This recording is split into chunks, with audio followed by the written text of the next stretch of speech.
obviously invited, so call me back. Okay, love you. Bye.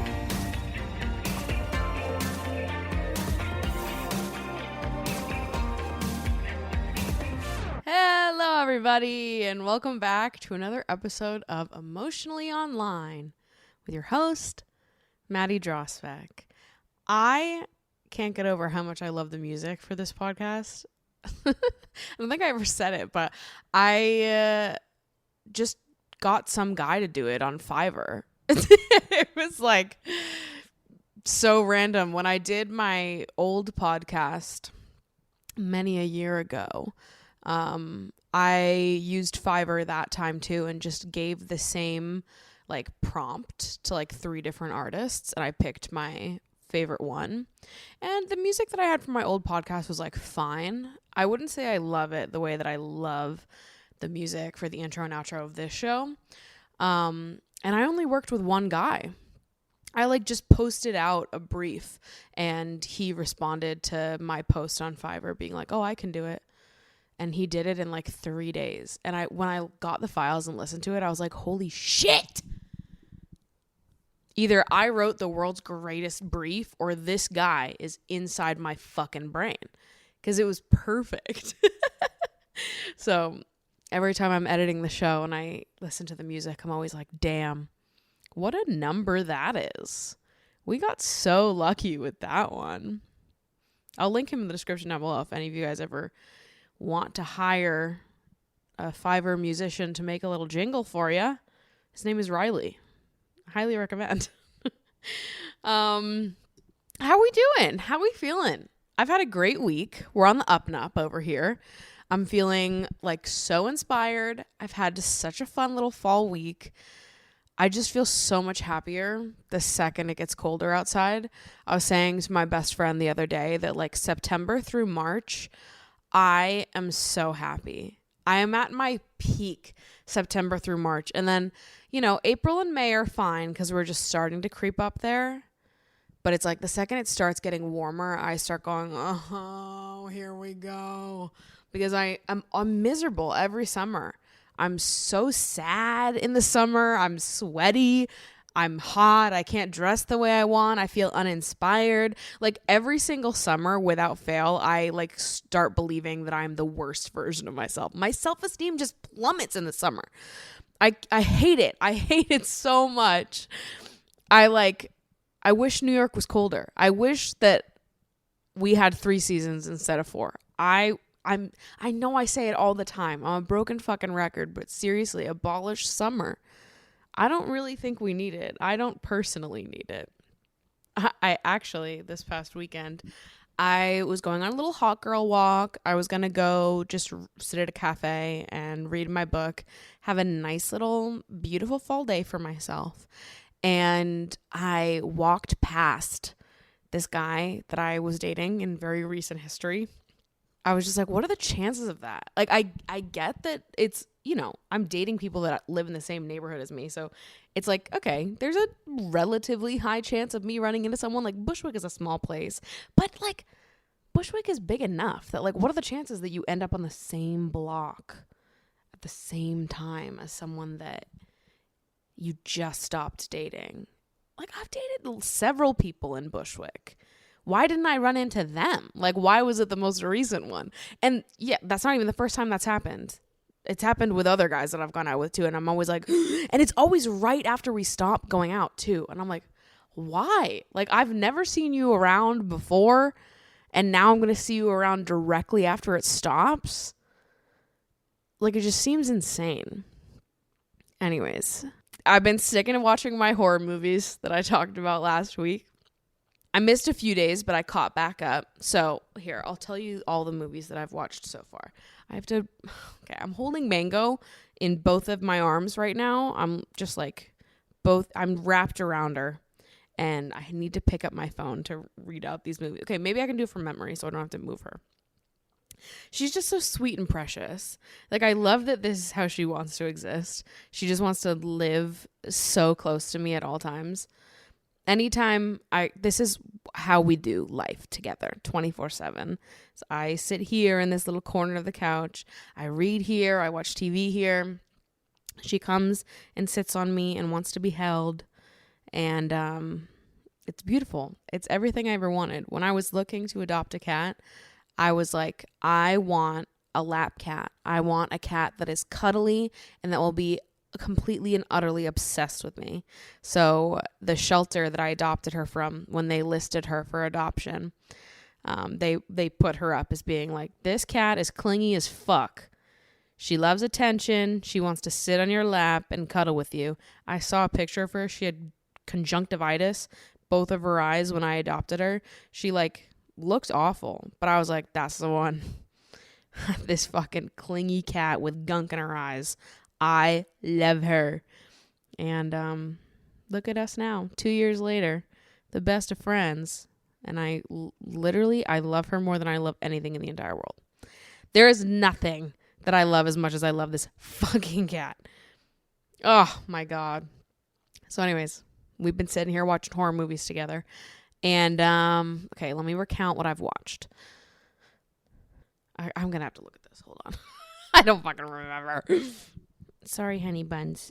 All right, so I told you guys about the first 3 movies that I watched last week. I watched Fresh, X, and Donnie Darko. This week, I watched Carrie, which Carrie was so fun. It was so good. I loved Carrie. I gave it a 3.5 stars. Then I watched The Witch, which I gave 2.5 stars because I didn't really like it. Sorry. I posted a screenshot of these ratings on my Instagram last night, and I've gotten so many DMs from people being like so offended that I gave The Witch 2.5 stars. Like, why is The Witch rated so low? And I'm like, babe, it's because I didn't fucking like it. I don't know what to tell you. I know a lot of people like The Witch. I didn't really get why so many people like this movie, to be honest. I don't know. I sometimes I find it hard to get into movies set in that time period because I hate the way they speak. Thou art, whomst is at the door. Like, I'm just over it a little bit. Every time I see them, they come out in their stupid fucking pilgrim outfits. I'm like, boo. Stop that. You little old farts over here. Dead in the dirt, old. And I'm just not into it. So I don't know. So, yeah. But the main reason why I didn't really like it is because I didn't think it was that scary. And I found the horror to be kind of funny. But I don't think that they intended it to be funny. Which that's my problem with a lot of horror movies. Because I feel like in the horror genre, because you have to seriously toe the line of what is scary. Because if you step over it just a little bit, all of a sudden it's hilarious. And you have like a super funny movie that you intended to be scary. But really it's just fucking funny. And sometimes I'm cool with like funny, scary movies when it seems like they're being funny intentionally. When it seems like the movie is unintentionally funny, I sort of like it less. I felt similarly about Texas Chainsaw Massacre, which is what I watched the very next day, because the special effects makeup is like kind of awful. And so that in itself is kind of funny where you're like, what the fuck? Like when they wheel out Grandpa, whatever makeup they had on Grandpa's face was making me lose my fucking mind. That's the funniest looking dude I've ever seen in my life. And then they make Grandpa suck on her finger and she's like screaming because she thinks she's about to die. But I'm like, Grandpa looking like that is now sucking on this bitch's finger. That's super funny. And I don't think that I just feel like they didn't intend for it to be funny. And so it made me go, what the fuck is going on here? But I still liked Texas Chainsaw Massacre. I gave it a 3 stars. I almost gave it 2, but then the last 20 minutes of the movie is pretty great. So it got a 3 because of that. But it was a similar thing where I was like, what's going on here?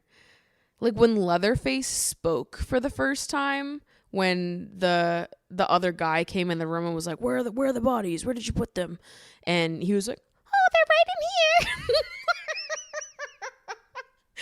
Like, what the fuck? Why did he talk like that? I just, the whole movie, he's like just chopping people up with the chainsaw. And then they get him to talk and he's like speaking in this high-pitched voice. oh, they're right up here. I was like, the fuck just happened? I was dying laughing. Why did they make them sound like that?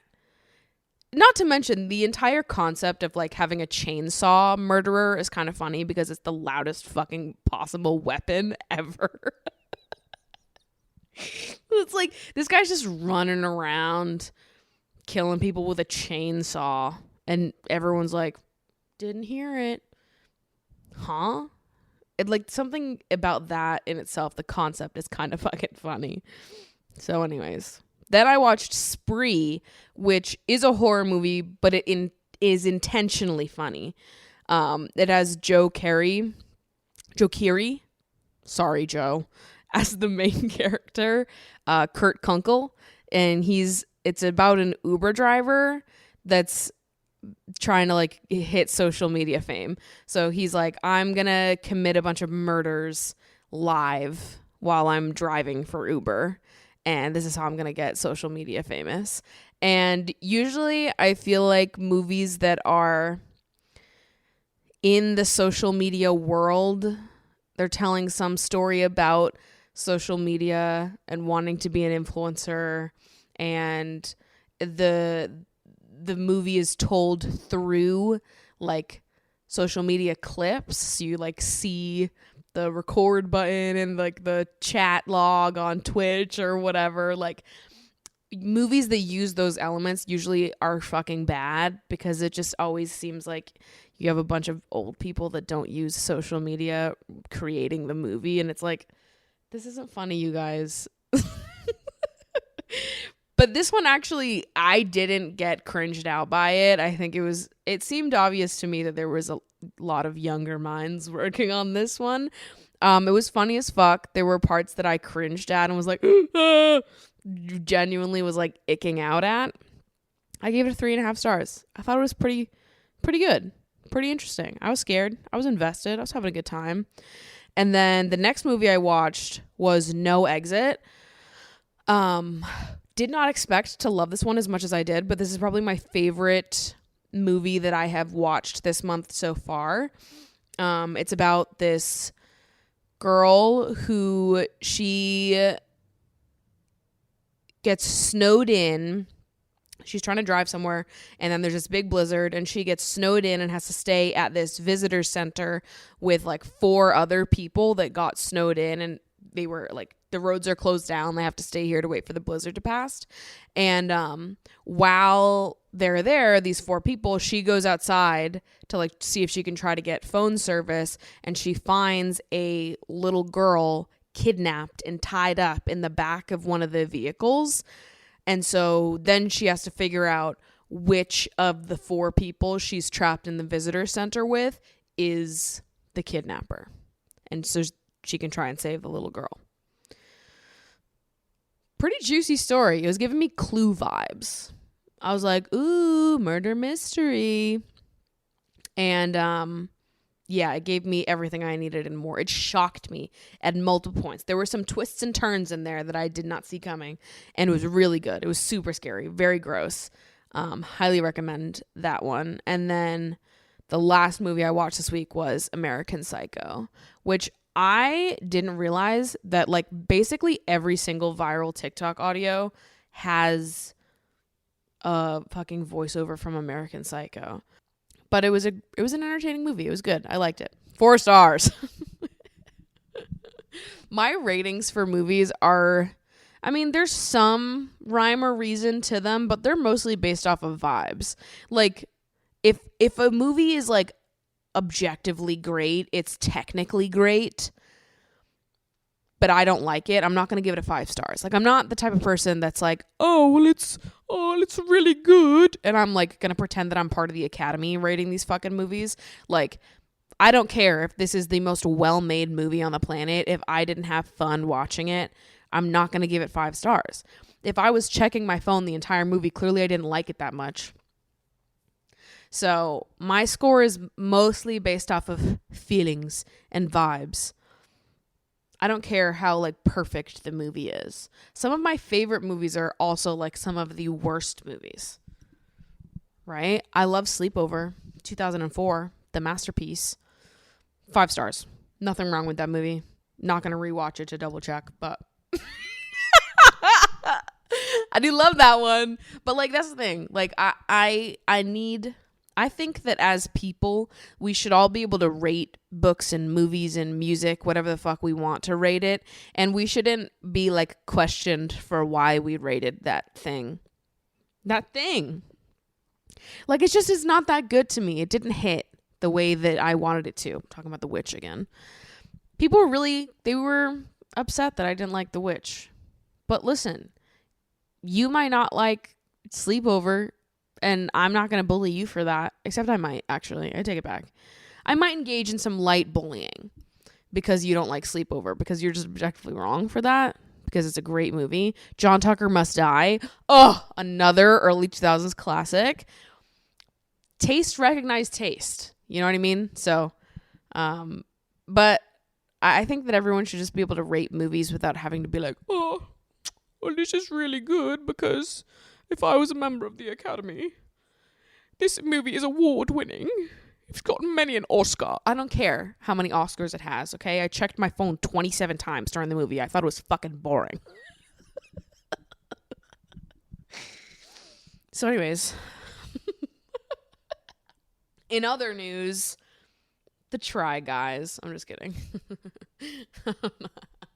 I'm not going to make you guys sit and listen to me talking more about the Try Guys drama, which I've been eating up, by the way.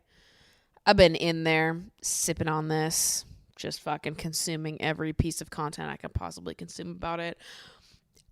I was born in 1997, okay? I was raised in the prime time of gossip tabloids. Of course, I fucking love it. I've been fully invested. Honestly, I love that cheating has become a cancelable offense again. I feel like there were a few years in there where cheating was taken off the table as being a cancelable offense because it was like, oh, all rich guys cheat. Meh. And everyone was just like, okay, yeah, ooh, so surprised that he cheated. And I don't know, it feels like recently people have been like, oh, he cheated? And like willing to cancel people for it. Which, you know, I'm not having a serious conversation here about canceling people for the things they do in their interpersonal relationships and what that means. Adam Levine was having the time of his life with the Try Guys drama. I just know it because the only reason we stopped talking about Adam Levine's cheating scandal was because Ned Fulmer came in and said, let me one up ya. I'm going to cheat with an employee. There's levels to how fucked up this is. But Adam Levine trying to name his unborn child after his mistress is kind of insane. That's maybe they're still competing for that number one spot. We'll see. In other news, I need a smooch on the mouth. Desperately. I have been caught with porn on my phone like 8 times in the last month. I don't know what this means about me. Maybe nothing. Maybe I'm just like too willy-nilly with Safari on my phone. But at multiple points in the last month, I have been holding my phone being like, oh, let me show you this. Open up Safari, porn. Or like when we play trivia, we play it on my phone and sometimes I'll accidentally swipe the wrong way and all of a sudden it's like, you can see all my tabs and it's all porn. You know, sometimes I masturbate raw to like just the thoughts inside my brain. We go full old school, all right? Kick it the way they used to. But sometimes I want more. I need more of the fantasy, okay? Ever since I stopped having casual sex.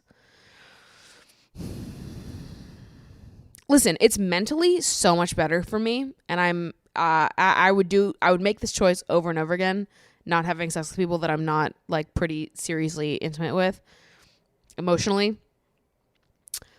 I think it's been a great choice for me and it's something that I will stand by, but god damn. Sometimes I'm like, I mean, dude, I'm fucking horny. I'll say it, but I'm also horny for love.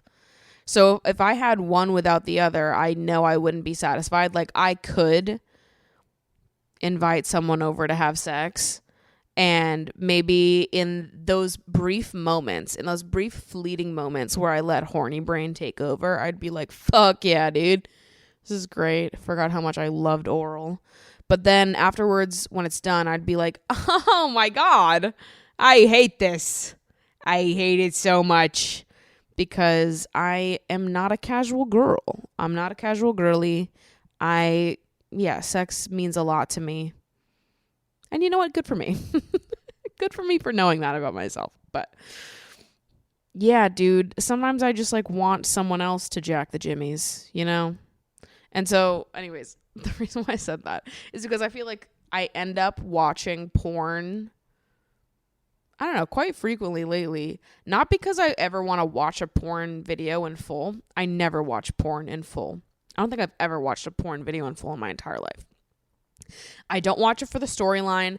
I don't watch it for any type of action. I don't even watch it for the fucking. I am watching porn specifically for oral. That's it. I just want to like watch a video of someone gently and passionately eating pussy. That's what I want. I just want to look at it so that I can imagine that it's me. Oh, God. I feel like I haven't talked about dating on the podcast in a while. This is also a stream of consciousness episode, I guess. I have some more hypothetical questions for us to unpack right after this. But I feel like I haven't talked about dating on the show in a while, mostly because just getting back into the show. There was no episodes for quite a bit of time. Dating has been actually going pretty well. Well, as good as it can go while still being single. I've been back on dating apps since January. So it's been like, we're in month 10 right now. I think I've gone out with 6 people this year, like actually met face to face, went on at least one date with 6 people. Some of those were just one dates. And then some of those we started seeing each other.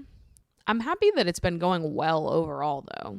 Like, I think it would be easier. It would be easy for me to be like, God, nothing ever works. This sucks. Like, and be super disappointed in a way that makes me lose hope, which sometimes I am like that. I won't lie. Sometimes it does just feel like exhausting having to go through the cycle over and over again, even when you're having good experiences. But I think that it is worth emphasizing, especially within myself, that like I am having good experiences. I don't think that like the be all end all should be getting into a relationship with someone. Like, I'm having fun dating. I'm having fun meeting new people and exploring connections. And I think in a way it's kind of been healing also to like actually have good dating experiences that didn't work. Because I feel like before, a lot of my dating experiences were like so bad and like so painful. So it's kind of nice to be able to replace some of those memories with memories of things that were great but didn't work. Because it just feels a little bit more, I don't know, a little more human, a little bit easier to digest and look back on and be like, it's not always super fucking personal. And we're allowed to have things that don't work and connections that don't end up growing into something bigger, and have them not be like the most painful things ever. Anyways, let's do some hypothetical questions, shall we? Okay, here's a good one. Do you want to be buried or cremated? I've thought about this quite a bit for a few reasons, actually.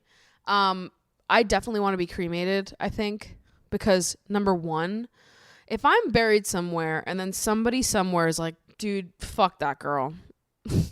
Maddie Drosbeck, you remember her? She sucked. And they go dig up my grave and like do things to my corpse. First of all, I would haunt them for the rest of eternity. Don't try it. But that just like creeps me out. When I'm dead and gone, I want my body to be obliterated off the face of the planet. Okay. I want to not exist anymore. I don't want my corpse to just be like sitting below the earth, slowly rotting away. Thinking of like bugs and maggots in my body ever, even after I'm gone, irks the shit out of me. I don't care. Like, I know some people are like, I'm going to be dead. I don't care what happens to me. I do. Okay. Respect my beautiful figure. No maggots will ever come into contact with me. Cremate my ass immediately. Keep me sexy forever. All right. I do not want to be rotting beneath the earth. Cremate me right now. I also feel that way outside of that because I feel like going through the death of my grandfather and my grandfather's wake and funeral solidified to me that I don't want any of my loved ones to have to look at my dead body for longer than they have to. You know what I mean? Like, just identify that I was the one that died. One of you go ahead and do that, and then make sure that nobody ever else has to see me that way. If you don't have to see my dead body, I would prefer that you didn't. I think, like, after my grandfather died and my family and I, we were all at home reflecting and just talking, telling stories, having a laugh. I was like, you know, I said last week that the death of my grandfather was like the first death to anybody close to me. That was the first time that I really truly experienced and processed death and dealt with grief. When that happened and we got home, like, I was like, why would anybody want to do a wake or like have a wake? I was like, wakes are fucking morbid. They're so awful. And my mom was like, I was saying the same fucking thing. When I die, don't have a wake. And I feel that way too. When I die, do not have a wake. Wakes are like the funeral is fine. The burial is fine. A wake is like too much. Because like, okay, for those of you that don't know what a wake is, basically it's where the family of whoever passed stands around in a room, oftentimes next to the person who passed. Sometimes there's an open casket. Sometimes there's a closed casket. You stand next to the dead body of the person that you loved for several hours while a ton of people pass through, a lot of which you might not even know, and just have to listen to people be like, I'm so sorry, for like 4 hours. Huh? Why do we do that? It's like the worst thing ever. My grandfather's wake was so awful. Because, like, I mean, I had been to open casket wakes before, but it's different when you see, like, someone that was so close to you like that. Also, nobody warned me that it was going to be open casket. I just walked into the room and saw my grandfather's corpse. I was like, oh my God. Was nobody going to tell me it was open fucking casket? I just had no idea. So walk into the room when we first get there. Grandfather's corpse, just chilling there. And I was like, word, I'm going to cry. Sobbed, was losing my mind. I'm the type of person that, like, if I'm going to cry, I'm going to cry. There's no part of me that can hold in tears. The second I start crying, I will cry. Doesn't matter how public it is. The amount of times I've cried in public, like, you don't even want to know. Because I can't stop myself from crying. Once I feel that, like, tingle, it's out. So, dead grandpa. It's just right there. So I'm sobbing. And then we have to get in a line and stand next to him for several hours while people come in and say sorry to us. So just, you know, awful. That's so bad. It sounds so awful when you say it too. It's like, okay, I just have to stand next to my dead grandpa for 4 hours while people are like, oh, I'm so sorry.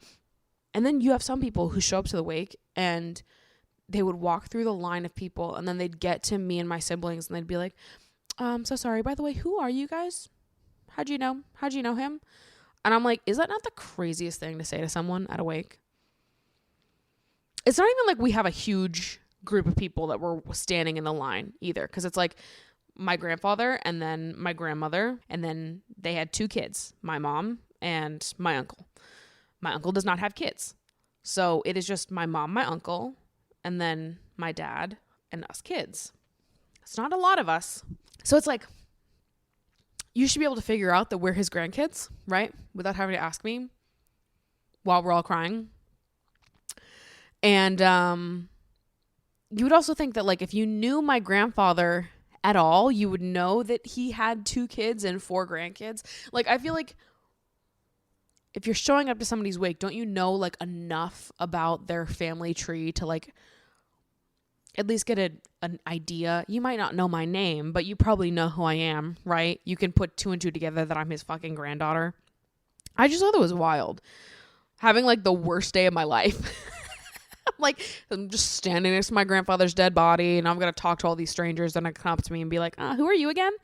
Who am I? Who the fuck are you? Like, you're going to ask me who I am as I stand next to my dead grandfather? Like, it just seems crazy to me. Wakes are just, like, extra morbid and awful. Like, funerals are not that bad to me. It's the wake that's so awful. And after we were done with it, I was like, I never want you guys to go through that with me. My family had a long conversation about this because my mom was like, yeah, I don't want to do a wake. And my grandmother was like, yeah, I don't know if I want to do a wake either. We were all like, that was awful. That was so morbid. Just having to stand there and take condolences from people. Like, the funeral's fine, right? Because there's a service and, you know, people go up and they tell stories and you do the eulogy, and then everyone came back to my family's house afterwards and we all just had a good time. Just being around family, laughing, telling stories, reminiscing. Like, that is part of it that feels healing. And, like, obviously there's a lot of sadness, there's a lot of tears, there's a lot of crying, grief comes up in a lot of different ways, and that's fine. I think that it's just better that, like, as it comes up, you're able to just, like, feel comforted in that moment. When grief and sadness were coming up for me at the wake, I was like, this is so bad. This is not comforting. I don't know these people. They don't know me, and they're speaking to me as if they had, like, never heard of who I was. It was like, it annoyed the shit out of me. I was like, I don't want to be here anymore. And, yeah, now I just, like, don't know if I would ever want to have a wake. I feel like when I die, I just, like, you know, give me a funeral, cremate me, don't make anybody look at my dead body, and then just go somewhere. Go to somebody's house and just sit and tell stories about me and cry and laugh and have a good time and just be there for each other. I don't need this, like, big, huge wake that just, like, torments the people that were the closest to me so that everyone else can come and be like, oh, condolences, I'm so sorry. Like, I'm really not concerned about all that, right? Just send someone a fucking message on Facebook. I don't know. It's too morbid for me. I wouldn't want to put people through that. It was just too emotionally bad for me. So anyways, tangent about wakes, I guess. But yeah, I would want to be cremated. Is it better to save a sibling or 5 strangers if a building is on fire? Now, we could talk about, like, morally which one is better, 5 people or 1 person. And obviously the answer is 5. But to be fucking honest, I'm gonna save my sibling every time. I get that maybe overall it'd be a net positive to save 5 people, but it would be a net negative for me personally because I don't know those people. They could be bad people for all I know. Like, they could be the anonymous accounts that bully me on the internet. And I just saved 5 of them to sacrifice one of my siblings? Nah, I'm sorry. You guys should maybe get your own siblings that could save you out of a fire because I'm saving my sibling. Sorry. And I don't think that should be a controversial take. I think that, like, if you're in a burning building, obviously, like, save what you can, do what you can. But let's say you can only do one, like, save the person that's closest to you.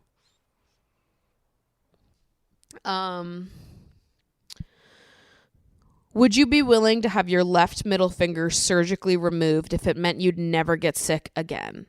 Fucking obviously. That seems like such a minor loss.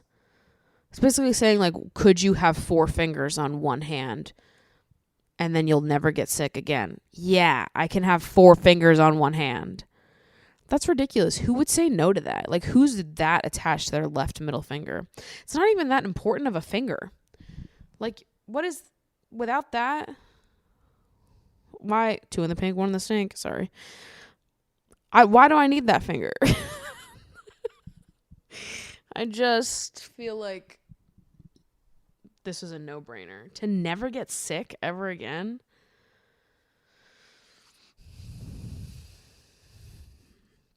That seems like yeah, of course, I would get my middle finger surgically removed in exchange for never getting sick again. Because it's not even like they're saying, do you want to get it brutally ripped off? It's like they're saying surgically. Like, they're going to take me in.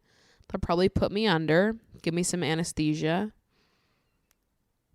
Yeah, take that fingy. Get it out of here.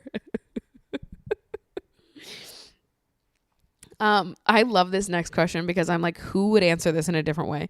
It says, what would you do if you were alone at home late at night and heard footsteps in your apartment or house? Would you panic or stay calm? Who the fuck is staying calm in that scenario? Of course I'm panicking. What the fuck? Who's going to stay calm? Like, so there's a home intrusion. Are you going to be besties with the intruder, or are you going to be scared like a little baby in the corner? Like, yeah, I'm pissing and shitting myself in the corner. What are you talking about? What are you talking about? You're going to be calm during a home invasion? Yeah, dude, I'm scared as fuck. Stop being a liar. You toughies on the internet acting like you're all big and brave. I know that you'd be scared shitless if there was a stranger inside your home. Don't lie to me. Don't fucking lie to me. Speaking of lying, how would the world be different if everyone were incapable of lying? I saw this one and I was like, that's an interesting question. I feel like if everyone were incapable of lying, everyone would have way fewer friends, but the friends that you do have will be much better in quality. That seems like a net positive to me. Also, they said nobody was able to lie. Not that you couldn't just shut the fuck up. You know, shutting the fuck up isn't lying. You know, you don't have to share everything. It's not like everything you think immediately comes out of your mouth. It's that you can't lie, which I think is good. How often do you need to lie? Like, how often do you need to lie where not speaking is not an option? Because you could just not say anything. And that's not lying. That's just you haven't said anything. You're keeping it to yourself. You're minding your own business. I feel like as long as you're still allowed to mind your own business, giving up lying only is going to impact shitty people. Right? Because the people that lie a lot, they're going to have a hard time. They're going to have it rough. It's going to be a hard life for them. They're going to be pretty unlikable people. But for everyone that's not that, I feel like it would be kind of fine. You'd definitely have less friends. But the ones that you do have would be better in quality, which I think overall is what everyone should strive for in general. I think quality over quantity is always better. And so I feel like if we lived in a world where lying didn't exist, that would probably just naturally happen. Right? No more cheaters. Ned Fulmer, extinct. And then my last question here is, do you want someone to tell you exactly what you'll be doing in 20 years if you couldn't do anything about your future? My answer here is easy, and it is a hard no. I don't want to know anything about my future. I've thought about it before. I've thought about being like, oh, well, maybe it would be cool to like go to a psychic just to see what they would say. I don't know if I totally buy into it, but I'm like interested enough where I'm like, I would see. And I would just like keep track of what they said over like the next 5 years to see if anything came true, to like test how legit they were. But then I start to get worried and I start to be like, well, what if they told me something that I really didn't want to hear? And then I was just like perpetually scared until that thing happened or didn't happen. Or what if they told me something I really wanted to hear, and then when it didn't happen, I like entered a great state of depression because that thing didn't happen. Like, I feel like I just would be too emotionally attached to anything somebody could tell me in that situation. And I don't think it would be good for me to have that information. Because also, I would be worried that I could do something or act in some way to shift my destiny without knowing and then lose the things that I'm planning for. It's just too much. I think it's better not to have that information. What do I need to do with that information? Don't give it to me. You know? I just don't think that I need it. And so, no, I don't want to know anything about my life. I don't know. Sometimes I feel like I would want to know some things where it's like, I don't want to know details. But if you could just be like, oh, you're going to meet your soulmate at age 34. If someone told me that, like if someone told me, Maddie, guaranteed, without a shadow of a doubt, you will meet your soulmate at 34. You'll meet your soulmate at 52. I would shut the fuck up about dating until then. I would delete the apps. I would get off everything. I'd be like, word! I can live a peaceful life until then and just avoid everyone else. But then in my head, I'm like, okay, if that actually did happen, if someone was like, you're meeting your soulmate at age 34.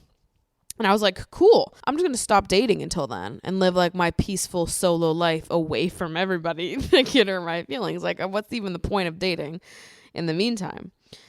But then what if that decision interferes with my soulmate getting to me? Right? I don't know. I think it's just better that I don't know. I don't know if superstitious is the right way to put it, but I'm just a little bit too nervous that if I had access to that information, I would worry about it, I would get fixated on it, and then I would be stressed out that I could be accidentally changing my destiny.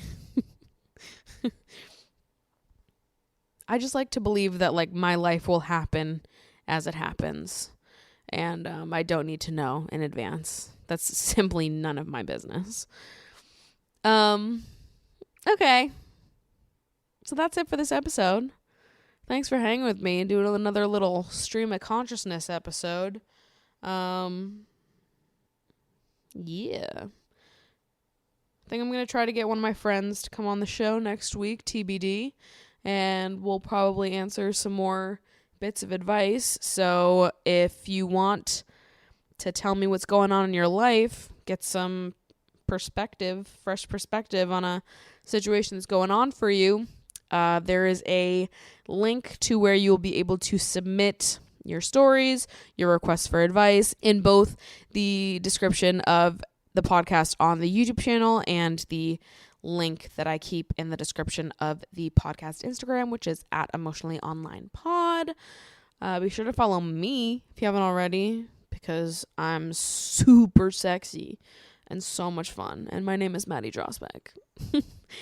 I love you guys so much. Thank you so much for hanging out with me, and I will see you next week.